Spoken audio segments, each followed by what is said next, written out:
Hola a todos y bienvenidos a nuestro canal. Antes de comenzar, te pido que me ayudes con un like y suscríbete. Disfruta la historia de hoy. La sombra del monte, tragedia y traición en el pueblo maya. El amanecer de la traición, la rutina que escondía el pecado. El sol se alzaba tímidamente sobre su luba, el pequeño pueblo maya enclavado entre ceibas sagradas y senderos de tierra rojiza. Las chozas de adobe, con sus techos de palma ondeando suavemente con la brisa matutina, parecían respirar bajo el primer resplandor del día. El aire olía a copal quemado y a tierra húmeda, mezclado con el aroma lejano de los fogones que comenzaban a encenderse. Frank, el conci, salía como siempre en la penumbra del alba, su sombra alargada dibujándose sobre el camino como un espectro cansado. Su hacha, afilada y brillante, descansaba sobre su hombro derecho, donde una cicatriz, herencia de un árbol rebelde, marcaba su piel morena. Sus manos, callosas y fuertes, apretaban el mango con la familiaridad de quien lleva años sosteniendo su destino entre los dedos. Ischel, su esposa, se asomaba en el umbral, envuelta apenas en un huipil blanco que dejaba entrever la curva de sus caderas. «No tardes, mi amor», murmuraba ella, besando su mejilla con una dulzura calculada. Sus labios eran tibios, pero sus ojos, oscuros como pozos de obsidiana, guardaban un brillo que Frank no lograba descifrar. ¿Era ansiedad? ¿Culpa? ¿O simplemente el reflejo del sol naciente? Él prefería no preguntarse demasiado. Con un gesto cansado, asentía y emprendía el camino hacia el monte, donde los árboles esperaban en silencio, testigos mudos de su rutina. La danza del engaño. Apenas la figura de Frank se perdía entre la neblina del bosque, Prot aparecía. No caminaba, desfilaba. Su cuerpo alto y esbelto se movía con la arrogancia de un felino, sus botas de cuero pisando el polvo con una seguridad que hacía eco en el pueblo entero. Llevaba la camisa abierta, revelando un pectoral bronceado donde colgaba un pequeño jade tallado con el símbolo de Kukulkan, una burla a los dioses, quizás. Su sonrisa era una daga afilada. Ischel ya lo esperaba tras la puerta, entornada, su respiración agitada. «Cada día te demoras más», susurraba ella, tirando de él hacia adentro con urgencia. Prot se dejaba llevar, pero no sin antes lanzar una mirada burlona hacia el camino por donde Frank había desaparecido. Era un juego, y él siempre ganaba. Dentro, la choza olía a maíz tostado y a piel caliente. Los primeros rayos de sol se filtraban por las rendijas de las paredes, iluminando el lecho de paja donde Ischel ya se despojaba del huipil. Prot no perdía tiempo, sus manos recorrían su cuerpo como si lo reclamara, como si cada curva le perteneciera. «¿Y si hoy regresa antes?», jadeó Ischel en un momento de lucidez, aunque sus uñas ya se clavaban en la espalda de Prot. Él rió contra su cuello, un sonido bajo y peligroso. «¿Acaso te asusta tu marido, Xcheupal?» Ella no respondió. No hacía falta. Las paredes de barro, testigos mudas de su pasión, atrapaban cada gemido, cada suspiro, cada palabra ardiente que intercambiaban. Pero afuera, el viento llevaba esos sonidos más lejos de lo que ellos creían. Los ojos que todo ven. Kainich, agazapado tras un matorral cercano, apretaba los puños. No era la primera vez que los espiaba. Ni la segunda. Ni la 10ª. Su lealtad a Frank le quemaba las entrañas, pero cada vez que intentaba advertirle, su amigo lo miraba con esos ojos cansados, como si prefiriera vivir en la mentira que enfrentar la verdad. «Frank, eres un ciego», masculló, escupiendo al suelo. Mientras Prot e Ischel se entregaban al pecado, Kainich juraba que, tarde o temprano, la sangre limpiaría la deshonra. Y en su lugar, donde los dioses antiguos aún susurraban en el viento, los juramentos de venganza nunca quedaban sin respuesta. El testigo incómodo. Kainich no era un hombre de muchas palabras, pero sus ojos, negros como la noche sin luna, hablaban por él. Desde niños, él y Frank habían compartido más que juegos y risas, habían compartido hambre, peligro y sueños rotos. Mientras Frank se conformaba con vender leña para sobrevivir, Kainich había aprendido a leer el lenguaje del monte, de los animales, y sobre todo, de los hombres. Por eso, cuando Prot llegó al pueblo con su sonrisa de coyote y sus promesas vacías, Kainich supo desde el principio que ese hombre solo traería desgracia. El espectro entre los árboles. Cada mañana, mientras Frank se adentraba en el bosque con su hacha al hombro, Kainich se quedaba. No se iba a su milpa, no buscaba agua en el pozo. Se escondía. Entre las sombras de las higueras, detrás de las piedras cubiertas de musgo, observando la casa de su amigo con una paciencia de cazador. Y entonces, siempre ocurría lo mismo.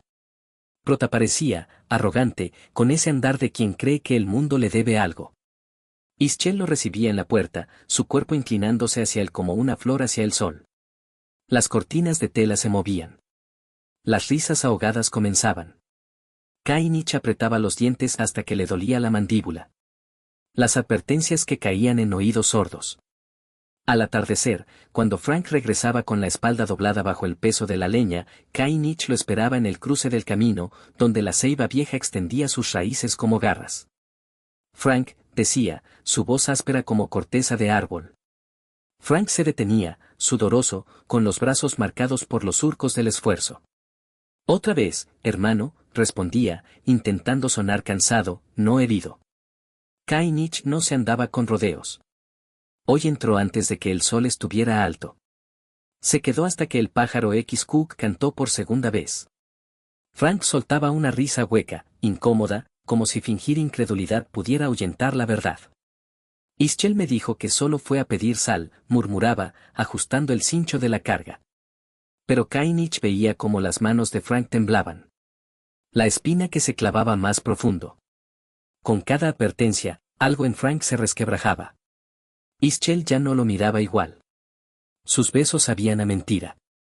Sus caricias eran rápidas, como si temiera que sus manos descubrieran algo que no debían. Una noche, después de que Kainich lo confrontara de nuevo, Frank estalló. Basta. ¿Qué ganas con esto? ¿Quieres que mi casa se derrumbe? Kainich no retrocedió. Se acercó, hasta que su aliento, cargado del amargo olor del pox, aguardiente, golpeó el rostro de Frank. Prefiero verte sufrir la verdad que vivir una mentira, Hanal P. Pen, hermano de lucha, punto. Frank lo miró, y por primera vez, Kainich vio miedo en sus ojos. El juramento que no podía romperse. Kainich no era un hombre religioso, pero esa noche, antes de dormir, murmuró una plegaria a los dioses antiguos. Si él no hace justicia, que la sangre caiga sobre quien la merece. Afuera, el viento llevó sus palabras hacia el monte, donde los árboles susurraron su acuerdo. La trampa. La luna, redonda y pálida como un ojo sin párpado, filtraba su luz lechosa a través de las rendijas de la choza. Ischel yacía desnuda sobre la estera de juncos, su piel brillante de sudor, los labios hinchados por los besos voraces. Prot, recostado a su lado, trazaba círculos ociosos en su vientre con dedos que sabían demasiado bien cómo hacerla estremecer. El aire olía a sexo y a copal quemado, pero también a peligro. Kainich nos vigila, murmuró Ischel de pronto, rompiendo el sopor postcoital. Su voz era un hilo tenso. Hoy lo vi otra vez, escondido entre los arbustos de chaya. Frank ya no me mira igual. Sospecha. Prot no se inmutó. Al contrario, una sonrisa lenta, como la que tendría un jaguar al ver a su presa forcejear, le cruzó el rostro. ¿Por qué no me lo dijiste antes, mi serpienta?, susurró, cogiendo su mentón con falsa dulzura. Su pulgar presionó casi hasta lastimar. ¿Acaso dudas de mí? Ischel tragó saliva. Conocía ese tono. Era el mismo que usaba cuando su canto, Prot ya estaba en movimiento. Se vistió con harapos que había robado del tendedero de la vieja Naach, se ensució la cara con ceniza y tierra, y se cubrió con un sombrero de palma tan raído que apenas dejaba ver sus ojos. Así no te reconocerá ni tu propia madre, se rió para sí, admirando su transformación en el reflejo del agua estancada. Pero lo que Prot no sabía era que Frank había pasado la noche en vela, acurrucado en el suelo de tierra de su propia casa, escuchando cada quejido, cada gemido que llegaba desde la choza vecina. Él con sí, no fue al monte esa mañana. La trampa del leñador. Frank se escondió entre las matas de chilacayote, su hacha, afilada hasta brillar, descansando sobre sus muslos. El sudor le corría por la espalda, pero no por el calor, era la adrenalina de la cacería. A lo lejos, vio acercarse la figura encorvada de un mendigo. Algo en su andar le resultó familiar. No puede ser, pensó, los dedos aferrándose al mango del hacha hasta blanquear los nudillos. El mendigo miró a ambos lados con exagerada cautela antes de colarse en su casa. Frank no necesitó ver más. Con pasos silenciosos de cazador, se acercó a la puerta entreabierta. Dentro, los murmullos lo esperaban. ¿Por qué tan tarde?, escuchó decir a Ischel, su voz agitada. Tu marido no fue al monte hoy. Algo huele mal, respondió Prot, ya sin el tono fingido del mendigo. Frank no esperó a oír más.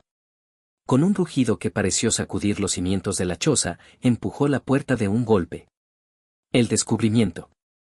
La escena que se reveló ante él lo atravesó como un cuchillo. Ischel, desnuda sobre la estera donde él había dormido tantas noches. Prot, medio vestido aún con sus harapos, pero con el torso descubierto, y en su cuello, el mismo jade de Kukulkan que Frank le había visto en el mercado.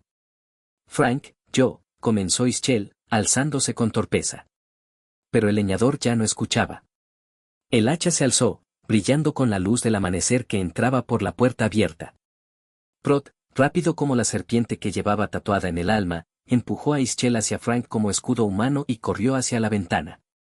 Demasiado tarde. El filo del hacha lo alcanzó en pleno hombro, abriendo un surco escarlata que salpicó las paredes de barro. Prot aulló de dolor, pero siguió corriendo, dejando un rastro de sangre que Frank siguió como un perro de presa.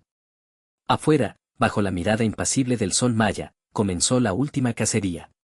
El descubrimiento. El viento susurraba secretos mientras Frank acechaba. Las horas pasaron, y entonces, los escuchó. Murmullos, risas sofocadas, el crujir de la cama de paja. Con el corazón latiendo como un tambor de guerra, empujó la puerta y vio la escena que lo destrozaría para siempre, Ischel, desnuda, arqueándose bajo Prot, quien lo miró con una sonrisa triunfal. Frank, puedo explicar, balbuceó Ischel, pero ya era tarde. La ira del Consi. La danza de la venganza, sangre bajo la luna jaguar. Un sonido gutural, primitivo, emergió de lo más profundo del pecho de Frank. No era un grito humano, sino el rugido de un animal herido, de un espíritu del monte que despertaba sediento de justicia. Sus ojos, siempre cansados y resignados, ahora brillaban con un fuego demente, reflejando el destello metálico del hacha que blandía sobre su cabeza como un rayo listo para caer. Prot reaccionó con la agilidad de quien ha pasado la vida esquivando peligros. Rodó sobre la estera, pero el filo lo encontró. El acero cantó al cortar carne. Un chorro tibio y espeso salpicó las paredes de barro, pintando grotescos garabatos rojos sobre los dibujos de Ischel. Gotas calientes cayeron sobre el rostro de la mujer, que gritó con un desgarro que pareció romper el velo de la noche. Frank, Porkini Chaachau, detente. Pero el leñador ya no era Frank. Era la encarnación de Chaak, el dios de la tormenta, llevando el relámpago en sus manos. La huida del cobarde. Prot, jadeante y con la camisa empapándose de rojo, aprovechó el instante de shock para. Vagan por toda la eternidad. El precio de la traición. Cuando el pueblo llegó, atraído por los gritos, encontraron a Prot muerto, su sangre mezclada con la tierra.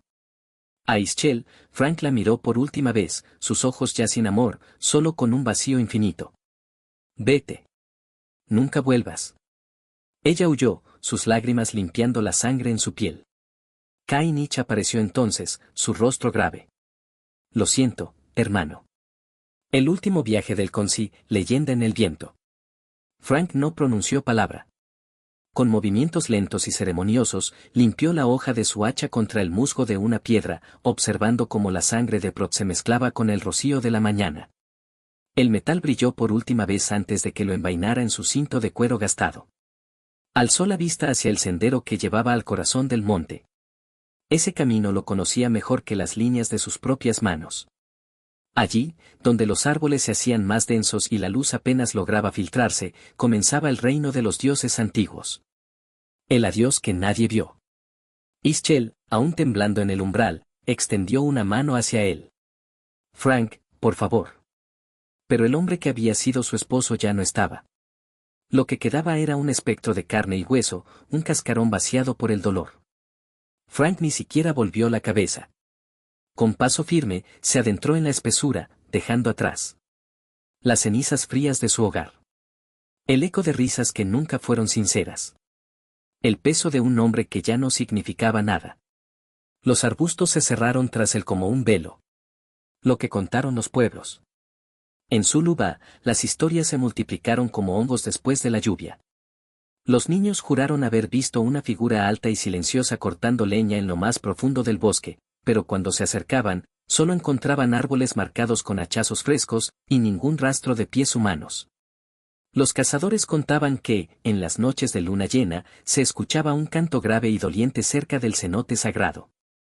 Cuando iban a investigar, encontraban ofrendas perfectamente dispuestas, trozos de leña recién cortada, amarrados con bejucos como Frank solía hacerlo. La vieja Naach, la curandera, aseguraba haberlo visto conversando con los aluxes, espíritus del bosque, compartiendo su comida con ellos como si fueran viejos amigos. El secreto del viento. Pero la verdad más profunda la guardaban los árboles centenarios, esos que habían visto nacer y morir generaciones. Ellos susurraban que Frank aún cumplía su penitencia. Cortando leña que nunca se consumía. Caminando senderos que no llevaban a ninguna parte. Buscando un perdón que nunca llegaría. Y cuando el viento del atardecer silbaba entre las hojas de zapote, los ancianos del pueblo hacían callar a los niños para que escucharan. Chuk chuk, chuk chuk. El sonido rítmico de un hacha trabajando en la distancia. A veces, muy débilmente, venía después una risa ahogada, ¿de hombre? De espíritu, que se desvanecía tan pronto como se intentaba ubicar su origen. La última ofrenda. Años después, cerca del cenote donde algunos decían que Frank había encontrado su final, los aldeanos encontraron un hacha oxidada pero bien cuidada. Un amuleto de jade roto en dos. Un montón de leña perfectamente cortada y apilada. Nadie la tocó. Con el tiempo, la vegetación cubrió los objetos, pero en las noches especialmente quietas, cuando el mundo contenía el aliento, el sonido del hacha seguía escuchándose. Como un recordatorio. Como una promesa. Como el latido eterno de un corazón que se negaba a descansar.